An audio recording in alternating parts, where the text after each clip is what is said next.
Salut à toi et bienvenue sur l'épisode 9 du podcast Bâtir avec authenticité. Mon nom est Émilie de Decker et je suis ravie d'être là avec toi aujourd'hui.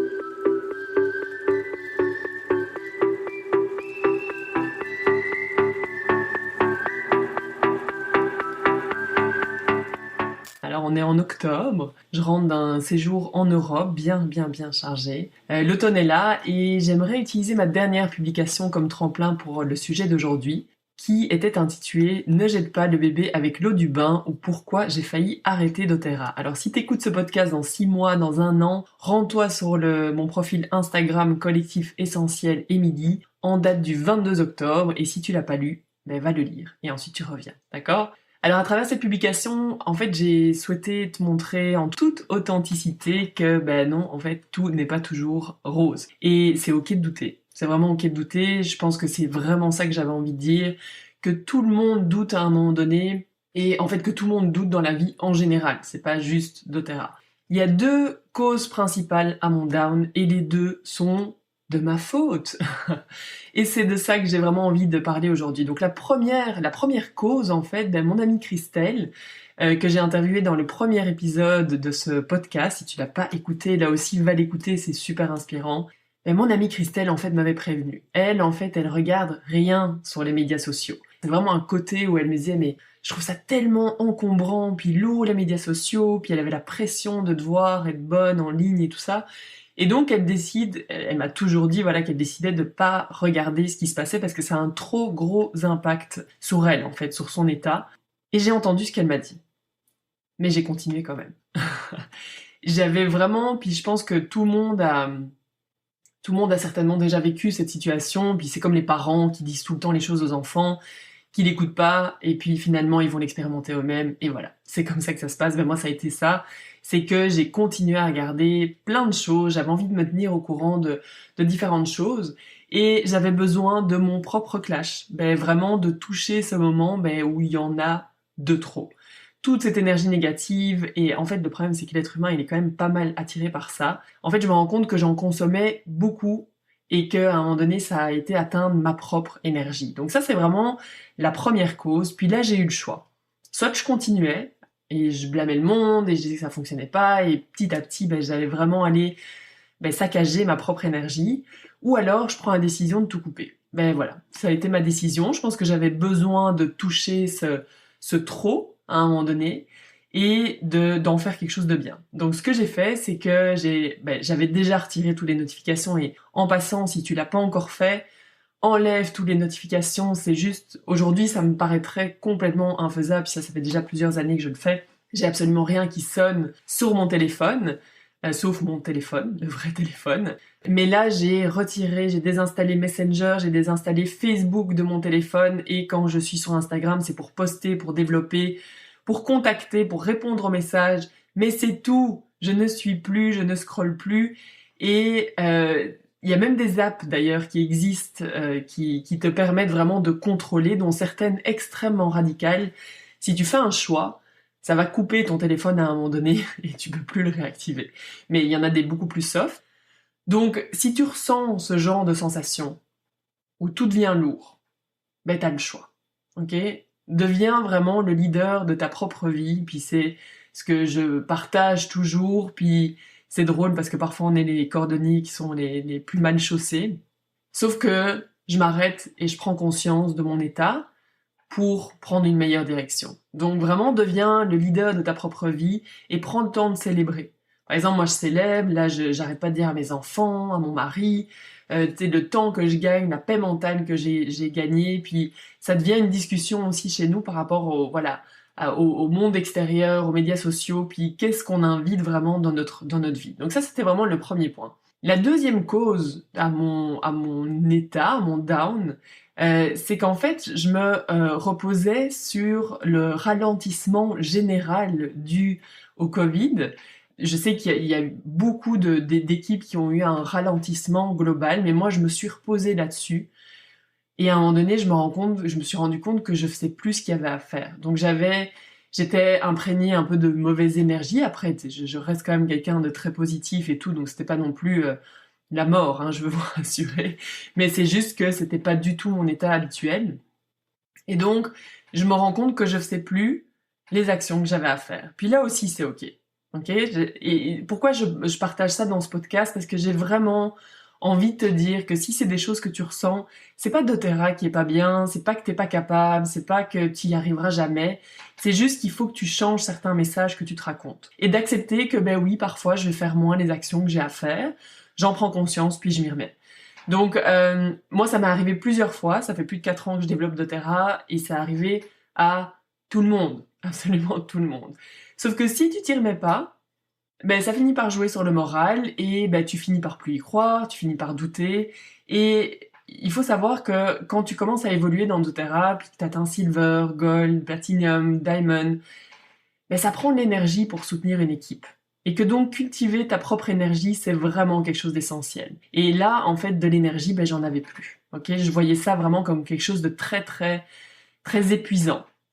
Et là, une fois de plus, la vie a bien fait les choses. doTERRA Canada a offert en fait aux leaders Silver et plus une formation avec Deb Erickson du Icahn Institute. Donc je mettrai les informations dans les notes de ce podcast, qui est absolument exceptionnelle. Je la connaissais déjà, je sais qu'elle a aidé beaucoup de top leaders chez doTERRA à se rendre là où ils sont actuellement. Et donc là, actuellement, je suis là-dedans. C'est exactement, mais exactement la formation dont j'avais besoin. Et ce matin, je vous parlais de Christelle, là, justement, je viens de l'avoir au téléphone, puis je présente une opportunité juste après avec elle.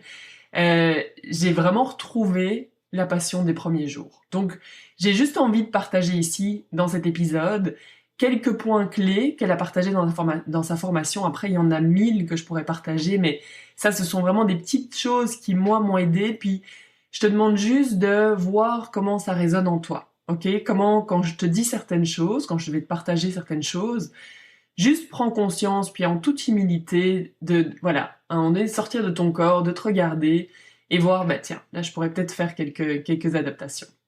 La première chose, c'est que tout est une question de conscience.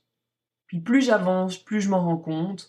Elle a un graphique des émotions. Donc il y a des émotions qui sont dans le rouge, qui sont générées par la peur. Il y a tout un tas d'émotions voilà, ce sont les émotions négatives en gros, mais il faut savoir qu'elles sont toujours générées par la peur. C'est une sorte de mécanisme de défense qui nous fait ressentir cette émotion-là.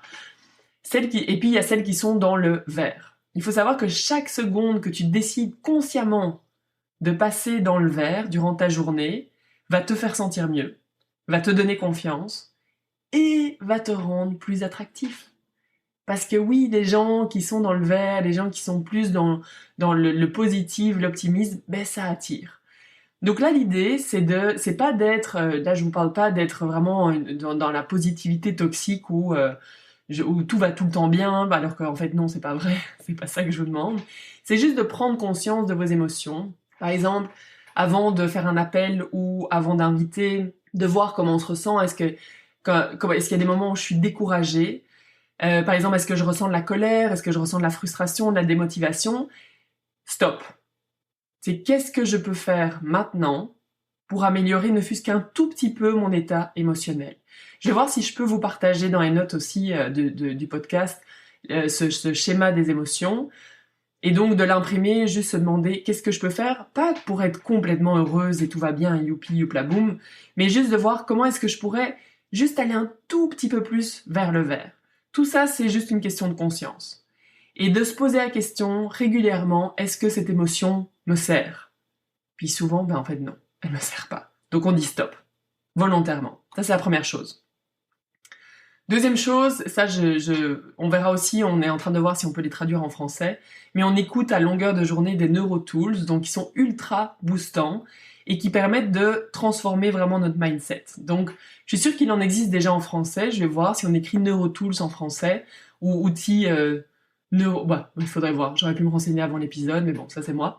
Mais donc ça, peut-être que je le partagerai dans un prochain épisode, mais ce sont des choses à écouter, puis c'est un petit peu comme avoir des affirmations qu'on se répète sans cesse. Donc, tu pourrais éventuellement t'enregistrer en disant certaines affirmations et te les faire jouer tout au long de la journée ou à certains moments de la journée. c'est extrêmement, extrêmement, extrêmement puissant parce que ton cerveau, il croit ce qu'il entend. Donc à un moment donné, voilà, tu vas vraiment aller travailler en profondeur à force de l'écouter et de l'entendre. Ceux qui réussissent font les choses, les activités de base. Et ça, c'est énorme. Ça fait une semaine que j'invite comme j'invitais au tout début. J'avais arrêté d'inviter comme ça, ou alors je le fais par période, et je dois juste m'y remettre. C'est ça notre entreprise, c'est juste d'appeler, d'inviter, de contacter, et de le faire tous les jours. C'est ça le problème, c'est que les gens le font pendant 2 jours, et puis ils vont avoir un non, ou ils vont avoir des gens qui répondent pas, et puis on arrête, et puis on est découragé. Tous les jours, il faut contacter, d'accord? Moi, c'est la première chose que je fais le matin. Ça va faire que je vais être satisfaite, que j'ai fait avancer mon entreprise et que je suis pas juste en mode derrière mon ordinateur à faire des choses qui sont absolument pas pertinentes du tout.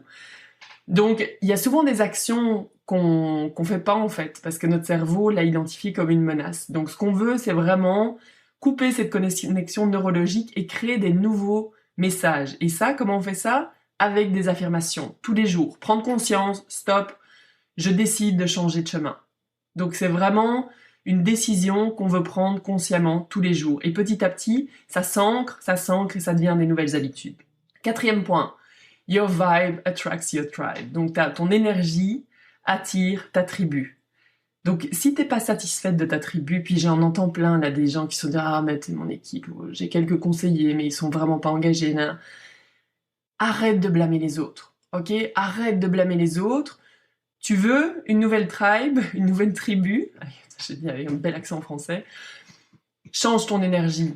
Ok, travaille sur ton énergie, fais ce que tu veux, mais cultive ton énergie, faire des choses qui te font du bien, des choses qui te font, voilà, en prenant conscience et en allant de plus en plus dans le vert, ben tu vas attirer des gens qui sont dans le vert, des gens qui vont faire que tu vas être contente et que tu vas avoir une tribu ben, à ton image, et ça va être beaucoup, beaucoup plus satisfaisant. Et donc en parallèle, on continue, au lieu de vraiment s'accrocher à une équipe au final qui vibre pas très haut, tu continues à contacter, tu continues à travailler sur ton énergie, et c'est là que les miracles vont se produire. C'est super important. Elle parle de l'analogie du bus que j'aime beaucoup, c'est que évidemment, comme dans un bus, il y a des gens qui montent, il y a des gens qui descendent de notre bus, si on décide de s'arrêter. Donc, l'analogie de s'arrêter, c'est si on décide d'inviter. Si t'invites pas, il y a personne qui monte dans ton bus. Ça, c'est l'évidence. Après, dans ton bus, il y a des gens qui vont rester longtemps, il y a des gens qui vont rester moins longtemps. L'erreur qu'on fait souvent, c'est que on passe trop de temps à scruter qui monte, qui reste combien de temps. Ah mais un tel est descendu après autant de temps. On se concentre sur des choses qui sont hors de notre contrôle. Si toi tu cultives ton énergie, tu fais ce que tu peux pour accompagner une personne dans l'opportunité d'Otera, mais que la personne décide de descendre du bus, c'est hors de ton contrôle. Et le problème quand on se concentre trop là-dessus, c'est que ça crée de plus en plus de frustration, d'accord? Donc on laisse ça de côté. Juste prends conscience, est-ce que c'est quelque chose que tu fais actuellement? Est-ce que ça résonne en toi? L'autre point, c'est de cultiver l'excitation au quotidien. Puis ça me parle beaucoup, beaucoup. Parce que je l'avais plus, l'excitation, dernièrement. Puis moi, je suis positive, je suis jouette, je suis j'aime bien les défis, tout ce genre de choses. Et donc là, imagine que t'es un enfant qui va chercher des gens dans son voisinage, d'autres enfants, pour aller jouer. Qui veut jouer avec moi? Qui veut jouer avec moi dans le jeu d'Otera? Juste le fait de prendre conscience de ça, je sais que quand Deb a parlé de ça m'a comme allégé, plutôt que de vouloir recruter et d'attirer des gens et de...